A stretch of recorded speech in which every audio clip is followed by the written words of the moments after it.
Hi everyone, thank you for tuning in to another episode of Holding Court with the Empress West Hollywood. My name is Enoch Miller, your Empress of WeHo, and thank you so much for tuning in today. We're really excited to be here because we have an amazing show today, and we're going to get you started here with just some very entertainment. So to keep on tuning in for a special live performance from our guest Colin. So we want to do a special thank you to GayLifeLA.com for helping host this amazing show you hear, and then also for Kings Road Apartment Homes for everything else that you see here today, for letting us have this beautiful space and the little accoutrement that you have here today. So without further ado, we have our amazing guest, Colin Deane. Hi, my name is Colin. And Colin Deane is a born and raised OC boy from here in Southern California. And were you originally in Newport, or what part of OC were you from? I was kind of like all over the place. Okay. So I was only born in Newport. Okay. And then, from what I remember, we moved fairly young. So Okay. I moved young. My parents are divorced. They kind of separated, and then I moved to Lake Forest after that. Then Mission Viejo. Then kind of like in San Clemente.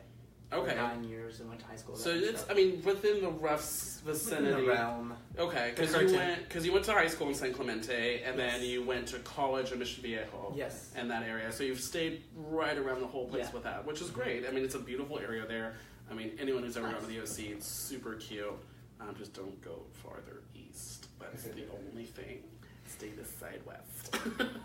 And for what was, because LA and Orange County are not too much of a difference between the communities. Yeah. It's a little bit more of a denser community, obviously, here than it is down that southern area. But for you, what would you say is kind of the one thing you really like about the Orange County area, and then one thing you kind of were like glad to get away from? Okay. The one thing I like about Orange County. Think hard. Shade. Well, my family are there. Yeah. All my family. Good. Okay, we'll give him that one. And it is a nice place to raise a family. Yeah, for sure. And I appreciate, I do appreciate living there. Mm-hmm. The reason I left Orange County. Well, it's what was one of the reasons that made you really want to kind of leave that? Yeah, I liked the energy up in LA, so I really longed for that energy and kind of the hustle and the bustle in a sense. Like, it's not crazy like New York. Yeah. Which is one of the cities I was thinking about. Okay. But it's close enough to home. Got it. It's near it's near music. Right. It's near it's near things. So. Right. And the great thing about LA too is that a lot of musicians come out here because there is such a big music industry around here. You have talent from anywhere from Rihanna to Jay-Z to Justin Bieber. They all are in and around this area, constantly filming. Recording and putting up tracks. Filming as well. I forgot. They do lots of music videos too. But for sure, it's definitely a hub for the music industry in this community. Yeah. You've been musically inclined since birth, almost, since very, very young. And what was kind of the initial start for you falling in love with music? So, I actually think it was even before the piano. Okay. I was given a piano when I was little by my dad for Christmas. And it was like this Yamaha keyboard. Oh, okay. It was probably like $100, and it's one of the things I regret because I kind of threw it away. Oh no! And I'm like thinking like, no, throw it away. But I think I was up here actually. Okay. And it was the University of Southern California. USC has a science center there. Okay. And they had like a piano music area there at that point. And I remember listening to Fur-Elise on the piano and seeing somebody play it, and I'm like, whoa, that's awesome. Yeah. And so I think that's what really planted it. Okay. I was always singing though, and I was always kind of fascinated with the piano. And buying the piano wasn't quite the start I was hoping for, or looking back I was hoping for, but it was like it was the seed. Okay. Yes, that It was the start. It was the start. Yeah. It was the start. So. And it sounds, I mean, again, Fairlease is an amazing classic from music, and it's just always so amazing to see people, especially ones that will take it and just, like, go crazy with it, and they're like, I know that's not the notes, but I like the way you're playing it. So you get some really interesting with that. And about how young were you with that when you first saw that play? Or young? I mean, it was maybe 5. Okay, so preschool, basically. Preschool, yeah. So you're getting in there with music, singing, all that stuff. What really led you into doing, because I know you got involved a little bit with musical theater and stuff with that. What kind of got you involved doing musical theater and performance art? So the funny thing is, I didn't start any music. Okay. Until musical theater. Oh, wow. So you were kind of dabbling a little earlier, and then it kind of wasn't really until that point that you got involved. Okay. So my dad, it would be at my dad's place, because again, my parents were divorced. The piano would be at my dad's place, and I was bored as fuck. And I was a little kid, and I probably had like an Xbox, but then there was the piano as well, so I'd kind of bounce back. And I would just randomly create things with, me and the piano, and it was a way to kind of not be bored, like it was boring. And I remember they had like this techno, right? All the different the sounds and you stuff. can do. I loved that. It was so cool. And so that's kind of what I did between that point. And then musical theater is when it really started. In 2008 in high school. I'm like, you know what? Like, I want to do that. Like, I want to do some form of that. I guess at that time it wasn't quite known exactly what I wanted to do. Okay. I didn't know I wanted to be like a soloist. Okay. But that was a way to get there. Yeah. I guess. And the musical theater is a great outlet for people that are very, they're artistically inclined, and kind of gives you a way to, first of all, get out of your shell and kind of get a little bit more comfortable being on a stage. Yeah. And especially as a performer and a musician, you have to do that constantly. Yeah. How did you get involved? Were you watching a play, or would you see there was auditions at school? Kind of what really drew you into wanting to try out for musical theater? So it was my last semester of high school. Okay. In senior year, and I had to choose an elective. And so that's always fun. Yeah. So they had wood shop and photography and cooking, and so I'm like, you know what? Let's just try this acting thing. I could see 2 of the 3 things you just mentioned. I'm not going to say which ones. Because I think they're wrong. No. Wood shop was the one. It's like, no, maybe not. You know what? I actually wish I did that. Really? I do, yeah. Okay, I can see with the tool. I was a picture of a tool belt, and that's all. Yeah. So the elective was just to do it. Yeah. And then you get into class, and then what's your initial response to being able to get up and having them get you on stage with that? Terror. I'm like, oh my god, what did I do? I remember there were, it was drama class, so they were there's improv, and then there's scene plays, and it was good for me. I'm glad I did it, because it got me out of my head, I remember I was doing a workshop prior to a musical that was being put on kind of separately from the class, and I was singing Empty Chairs but Empty Tables. Okay. Empty Chairs with Empty Tables? I don't know. Empty Chairs, Empty Tables from Les Mis. Oh, right. I'm like, wait. Right. Yes, Les Mis. Yes, yes. You're sure. I know. It to me, so I'm like, wait, no. Yes, no. Yeah, from Les Mis, yes. And it took me 3 times to actually, it was at a home, in somebody's home, and it was kind of a workshop to before the audition. Oh, okay. Which I appreciated so very much, because that would have been me trying to do it 3 times over again before I actually started. Yeah. And I was probably really bad, but it was the start of something beautiful. So what was the first play you were ever at? Like from that did you do Footloose? Footloose? Yeah. Ooh, okay. I was a choir member. Okay. Still, I mean, Footloose is a great one to be a part of, and it's good to be in the background with that. I mean, for any part of it. So you graduate high school, you go to college. Was your initial idea when going to college to pursue music or to pursue what you initially kind of fell in love with at the end of high school, or were you still kind of figuring out everything? I was still figuring it out. Okay. I went to community college. No one told me this thing about college, so I'm like, what's college? And everyone's talking about college, and I'm like, oh, okay. And so, I went to community college then because I didn't do my freaking application and all that stuff. No one told me, so I just did that. Yeah. And that was great too because I was able to explore more. I was able to fail more. Okay. And I did. So I did. Let me back up. College, I did half and half. So I did like the general ed, and then I did the electives for my theater arts major. Got it.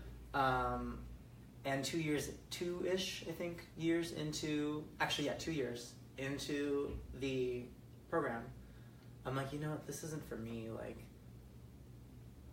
there's a lot of things that I think it's doing well for me, but like it's not doing what I want. Right.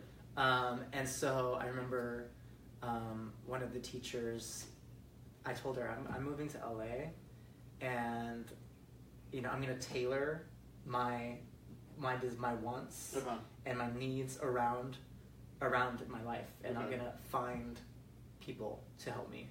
So I found mentors. I have 3 mentors at the moment. Oh, fantastic. But I remember the teacher saying something like, "Oh, that's a horrible idea. You'll never amount to anything," or something like that. Right. Something shady as fuck. And I'm like, you know what?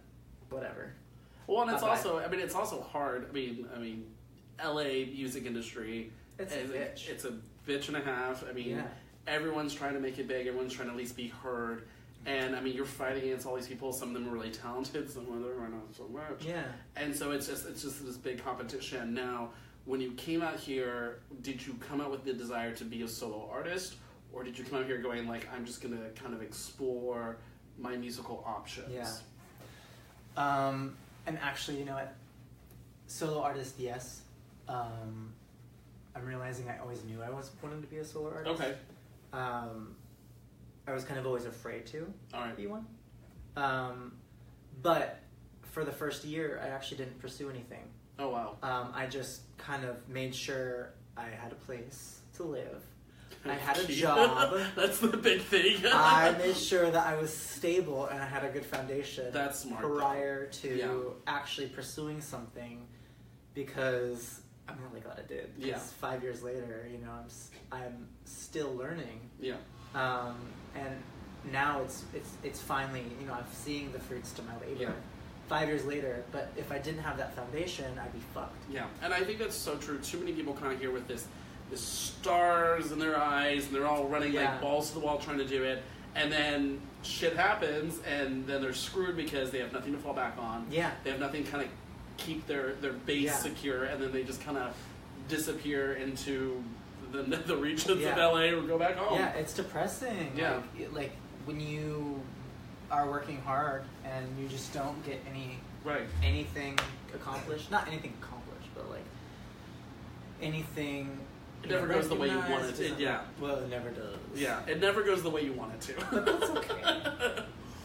Roll with the punches, right? But it's being secure and knowing that you're not going to necessarily have it all happen at once, and it's going to take time and work and all the different stuff with that. So you're come out to LA, you're kind of getting all your ducks in a row to get started doing this.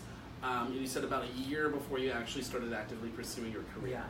So what kind of initially started, like, did you find your mentors first and then started writing, or then kind of like how did the whole process start for you? On Facebook, I'm like, hey, looking for vocal teachers. Okay.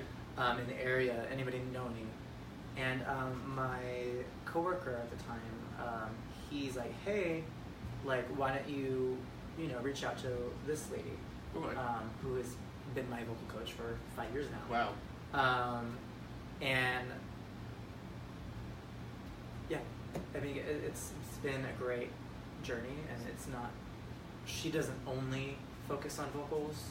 I tell everyone she's more of like, I feel, at least from my experience, and everyone's experience is going to be different. Yeah.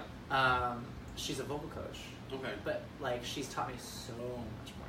So about life. Okay. About music and about connection and vulnerability, and there's just a lot that she's teaching.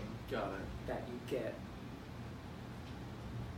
That you don't get from. I feel like you don't get from other vocal teachers. No, it's true. I mean, because they're just there to teach vocals, and then she's actually teaching more life experience along with everything else. Yeah, and it's not like where it's. No, it's not. It's really hard to describe because everyone's life experience is different. Right. Every obstacle for everyone is gonna be different. Right. And she sees that, and she's like, okay, here's what we're gonna do.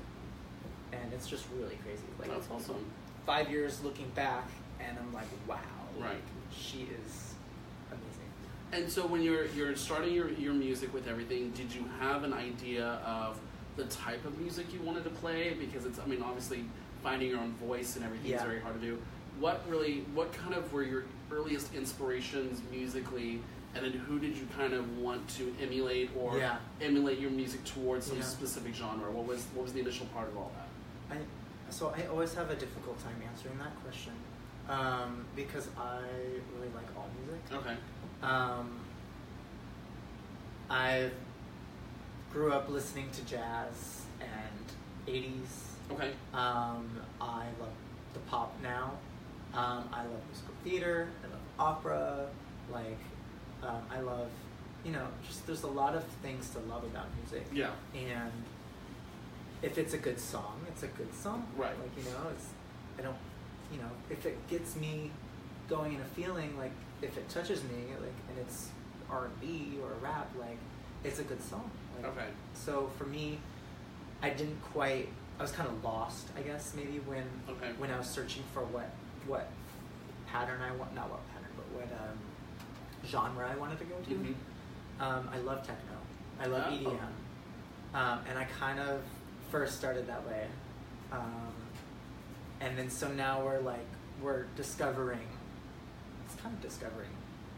my voice, essentially. Because it's very, your music's very, I don't want to say soulful in the sense of it's soul music where it's very R&B inspired or anything like that. It's very, it's you want to sit down, have a glass of wine, and just listen to your music and relax. And it's very soothing. That's the word I was fucking remember how to say. Okay. Soothing. It's just you sit down and it's got a great melody. It really just kind of takes you on this nice little journey. Yeah. And you just kind of enjoy it, sitting back and kicking back and listening to it. So I find that very interesting that you initially started out EDM and techno, and then kind of progressed to this kind of style. How long did it really take for you to find your voice and what you really wanted to kind of portray to your listeners and your fans, and how long did that take you initially to get to that point? I'd say 3 years. So 3 years, okay. Yeah. I was bad at singing. Uh-huh. Some people may think I still am, but it took me 3 years because I had the way I can describe it in words. I had so much passion for music and love for music that I was an emotional singer. Okay. And I needed to figure out how to hone it into a understandable, avenue for people to understand. Yeah. So it took me 3 years to do that. And it's not easy. It's not. It's not. No. Oh my God, no. Especially when you're not writing music for just yourself. You're actually trying to produce music for everyone else to enjoy, and not just you. Yeah. There's a lot because there's a lot of balance to it. For sure. You don't want to forsake yourself, but you have to realize that it's about communication. Yes, for sure.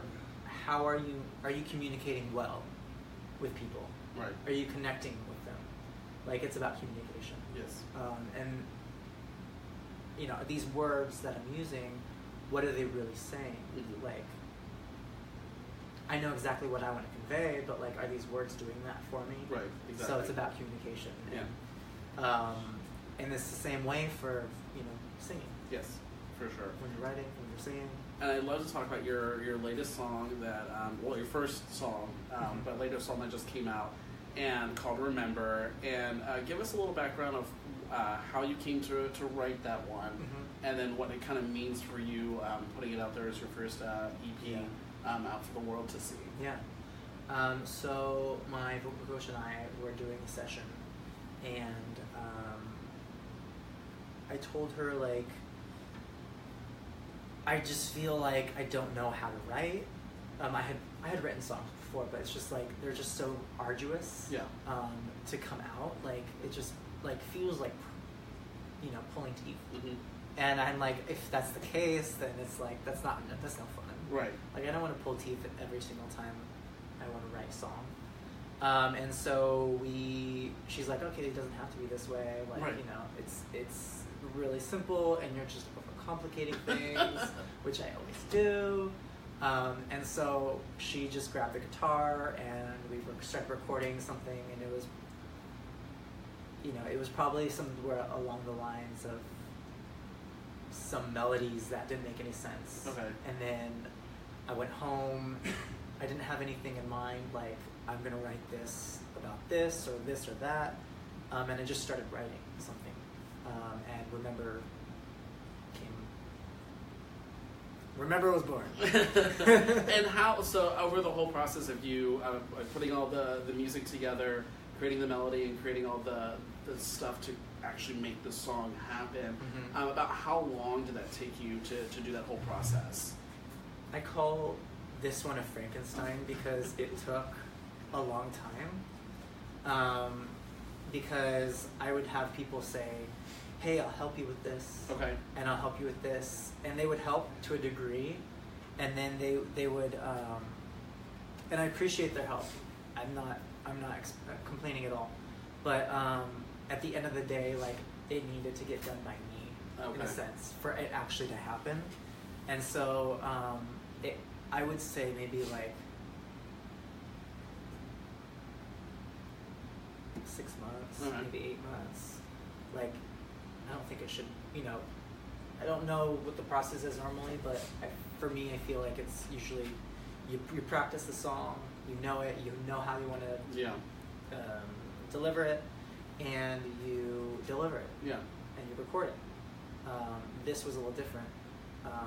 But again, it was attached with a learning aspect to it. So I learned a lot within that period of time. So I'm not mad because of the amount of knowledge I did learn. Yes. I'm actually really happy. Well, and it's also, I mean, I've heard so many other musicians say this, their first one's always the hardest. Yeah. Because you're still figuring yourself out along with figuring out how everything works. And it always is that one, because once you kind of get your rhythm down and you kind of know, okay, this is how I want things to sound, and I've gone, like, done all my stuff, and I'm like, okay, now I know going forward with my next one, I know how to streamline this process a little bit more. It's a little quicker, but you're still evolving. Well, right, obviously, yeah. But that first one's always a bitch. And so you get it done, you record it and put it out there. What was your initial, like, when it actually was out live for people to hear? What was your initial, like, reaction? Like, oh my god, I did it, or like, oh my god, what were people gonna say?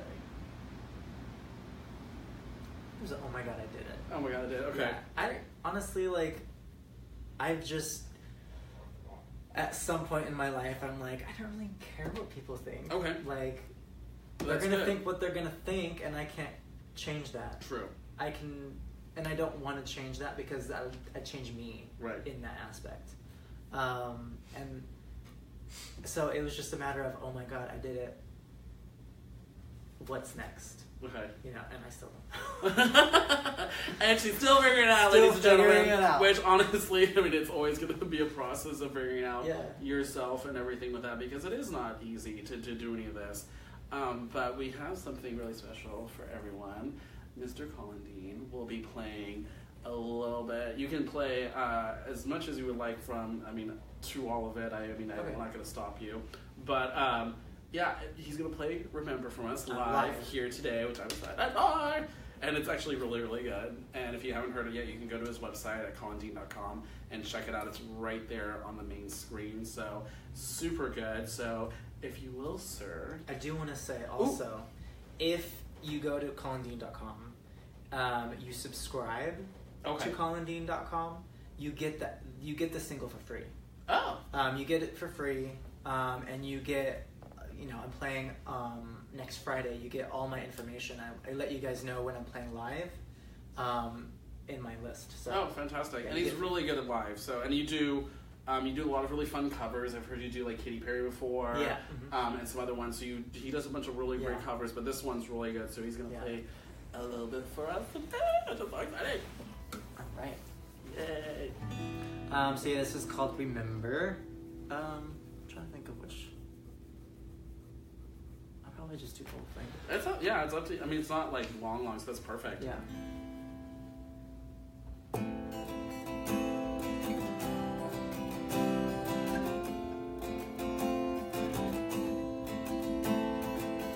I remember when you fell, follow me to hell. I remember when you smiled, made it all worth the while. And I couldn't find myself, lost to your charm. And I couldn't find myself, lost in your arms. Did we fall too far and both so hard, lost in the moment? Now all that I have left since you left are memories.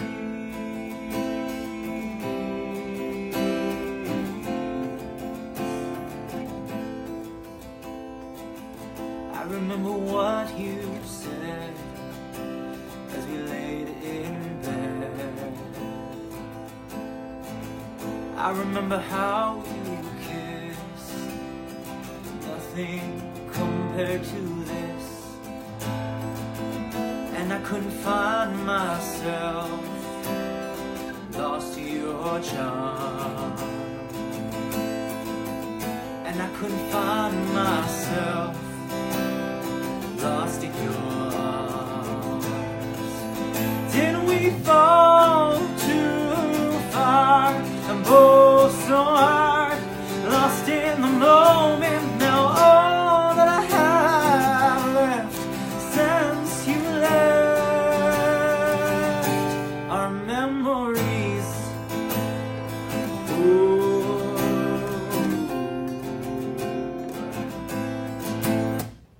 Don't you remember? Don't you remember? Don't you remember? 'Cause I won't forget. No, I won't forget. I won't forget. Did we fall too far, so hard, lost in the moment? All that I have left since you left. Yay! I haven't been serenaded like that in forever. Yes. Ladies and gentlemen, he's available. So if you want to wake up to that every morning, holla.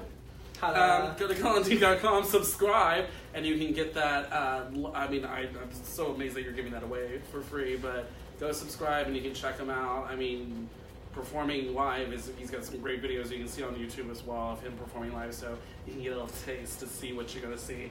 I'd like to talk a little bit about some of the live venues we performed at as well. Some of the few ones you've done regularly have been Oil Can Harry's, and you really just had, like, it's usually you, like you said, 3 guys with guitars or something like that. It's kind of like a series. Yeah, like Boys with Guitars. Boys with Guitars, that's what it was. It's a, like, it's a combination of Boys with Guitars, because there's more than one guitar, and it's really great because you get to see, their different styles, right? And you have there's a country artist, there's me, and there's like an R&B artist as well. Oh wow! But it'll change. It won't be the same all the time. Yeah. Which is great.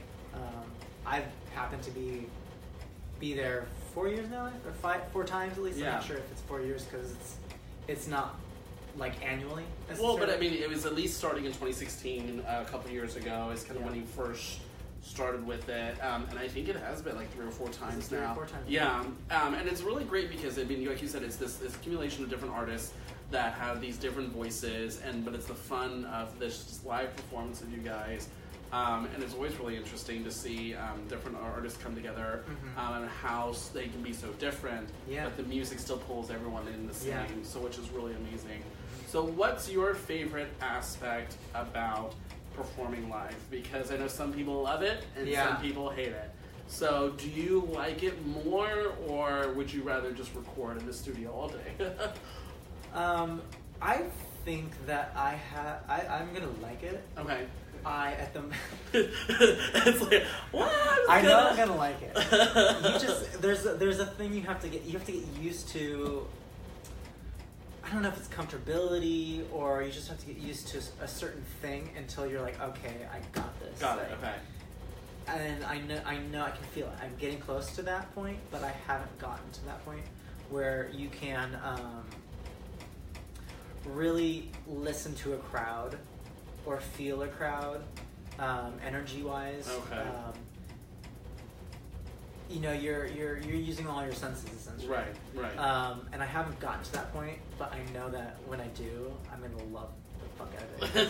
It's just gonna be, it's gonna be great. Yeah, and it is true. I mean, reading a room is super hard, especially when it's not like a kind of a set crowd, that are coming specifically to see one specific person, one specific genre, one specific whatever. It's a little bit of a mix because some people might want to hear this person, someone want to hear you, someone want to hear the other guy. So it is hard to read a room that way with that, especially when you have no idea who's coming or what they're coming for. Yeah. So I have a performance next Friday. Okay. And it's primarily all R&B artists. Oh, really? So I'm excited. So where's this going to be at? I actually don't know. You don't know yet? I don't know the details. Oh. I know. I'm go ahead. No, I'm just waiting. Like, when are you going to find out? Well, I let the guy know. I'm like, hey, like, let me know the deets, and he'll probably let me know. I'll figure it out. All right. So when he has it out, we'll go and check out at Colin Deane on everything: Instagram, Facebook, Twitter, all that jazz. So go follow him right now, and you can keep up to date with all those things because you never know what fun you're going to find out here in LA, especially a lot of these really interesting venues. I mean, you just get in there and you're just like, I'm wowed so many times by like, oh, I'll just step in here and check it out, and you're shocked by all this amazing talent that comes out there. Yeah. And so R&B, this should be interesting. Yeah. Will you be doing any kind of R&B like as part of your set? No. Not at all? Well, I was thinking about that, but then I'm like, I'm not an R&B artist. I mean, that'd be kind of cool to see. Like, just so you get there, just like... Right. Throw a little thug in with that. I'd be so awkward. I don't know what I'm doing. That'd be some Eminem white boy realness. Yeah. I love it. I will say, I'm going to be... I hope I'm like... At least the 4th act, if there's like 6 acts, at the 4th, the middle, kind of like a bridge in a song to cleanse the palate. And I'm like gonna be like, I know what you guys are thinking. Is he lost? I'm here. I'm here. I'm not. So with performing, because I mean it's different for everyone, so you're still feeling out everything with that. But for you, what do you find is the biggest difference between recording and actually being live performing? Because I know it's different for everyone, but for you, like, what's the one thing you're like, oh my gosh, this is so much more different than that, and the reason why it's so much more different for you? So much more. So, it's great because when you're live, you have energy to feed off of, first of all, and you have energy to give, and you can kind of play off each other. Like the audience, the singer. Recording, you don't necessarily have that. Got it. So it's all on you. It's all, you don't know. Yeah. Live is so great because you can be like, I know this isn't working because I got feedback. Yeah. No one liked it. I know right then. Right? I know right then. No one liked it. So, let's not do that again. We'll move on. I'll move on. With audio, like with studio, you just have to let it go and see what happens. Yes, Elsa, let it go, girl. Let it go. Oh my god, I love that song. I'm such a nerd. So with putting this out there, because I mean you've really been kind of promoting the song out to anyone and everyone. You can get it out there too. You recently just did a video just like 2-3 weeks ago for NPR's Tiny Desk contest. Yep. Can you tell us a little bit about what that is and what can people like keep an eye out for with it? So it's a contest. Ta-da! Ta-da! Spoiler alert! That needs. I thought it was really funny. They wanted you to showcase a tiny desk.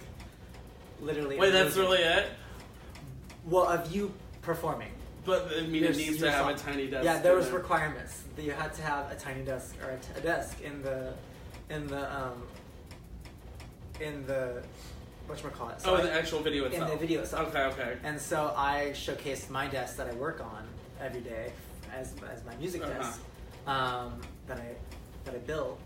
It's so funny that they make you like required to have a tiny desk. I loved it. I'm like, that's freaking awesome. There was a band that actually had like a little tiny desk on a table while they recorded. I really appreciated that. But it was honestly, I didn't know much about it. I actually didn't know anything about it. And so my friend was like, hey, I think it was like 2 days before the deadline. Oh, jeez. Hey, you should do this. And I'm like, okay, why not? So, if you do win, do you know what you win from the contest, or is it like is it still a mystery? It's still a mystery for us all. To me. I just, I'm like, it's all for me. It's all about being vulnerable and getting your stuff out there and putting out the energy towards what you want to achieve. Right. And that was my purpose for it. Got it. I saw videos that were like, oh, those are really good. Those are really good. So I wasn't too mad or hard on myself because it was 2 days notice and I'm just getting out there. So there you it's go. all about being vulnerable right now. Yeah. As an artist. And that's amazing. So what does the next year, or what does the next part of your future look like for Colin Deane, and where you're looking to go to progress after Remember? So it's definitely the name of the game for me right now is there are two things. Okay. Writing. Gotcha. Write. Yes. Write a fuck ton of songs, even though I call it sometimes my shit songs. Okay. Kind of like alleviates the pressure of writing a really good song. Oh, okay. It allows you to just write a shit song. Yeah. And it ends up sometimes being really good. And then, so that's one, just write a lot. And then the second one would be exposure. Okay. Exposure and getting out there and performing live. Yeah. Promoting, exposure, connecting. And West Hollywood's great for exposure. We really are. If you haven't been to a bar in West Hollywood, you ain't missing much. So it's really just really getting your name out there and just getting as much writing done as you can for whatever comes from that. For you getting through this next stage in your life, what did you feel was like the biggest hurdle you overcame to get to the point you are right now within the last 5 years? It would definitely be myself. Okay. Definitely myself. Getting, out of my way. Okay. Essentially. Getting out of my head. Yeah. That has been really the whole 5-year journey that I've been taking as a musician. And I think that's why I love music so much, is because it's helped me so much. And as a result, I have an amazing platform to show people, hey, like, first of all, you can change, like, your stuff that you don't like about you. Right. You can change that. Yeah. It's gonna be a bitch. It's gonna be hard. It's gonna not be fun. It's gonna suck. It's gonna suck. But you can do it, and I know you can do it because I've done it. And it was a matter of getting out of my way. Yeah. Making things less complicated, like I mentioned before. Just keep things simple. Well, I was gonna ask you what was one piece of advice you're gonna give to anyone looking to start their music career, but I think that's pretty much the best thing to say with that. Keep it simple, stupid. Keep it simple. Yeah, kiss. Kiss. Keep it simple, stupid, and get out of your own way. I mean, that's always good advice for any and all of us, because I think we're all our own enemies all the time. Totally. Anytime. But anytime you want to go check out some amazing music, you can go to colindeane.com or at Colin Deane across the board on everything, Facebook, Instagram, and Twitter. It'll be at Colin Deane Music on Instagram. Yeah. Right, I forgot about that. Yeah. So it's Colin Deane Music on that for Instagram, but the Twitter and Facebook is at Colin Deane. No, so music is Twitter, Facebook, and Instagram are all at Colin Deane Music. See, there you go. So at Colin Deane Music, you will get it, and it's COLINDEANE. Don't forget the E. I always forget the E. Don't forget that E just the sneaks in there. She's a sneaky bitch. And boys, if you're looking, so is she. So, we want to thank you so much for tuning in today to another episode for Holding Court with the Empress of West Hollywood. And thank you to our amazing guest, Colin Deane, for being with us today. Check him out all across the board and at Colin Deane Music everywhere else, and also at colindeane.com. And thank you guys for tuning in. We want to say thank you to GayLifeLA.com for the amazing help they give us putting this on every week. And also Kings Road Apartment Homes for this amazing place we have today. Check us out next week. We're looking at some hotties with some bodies, which we'll get you to figure out what that means later. So thank you guys so much. Tune in next time. Bye. Bye.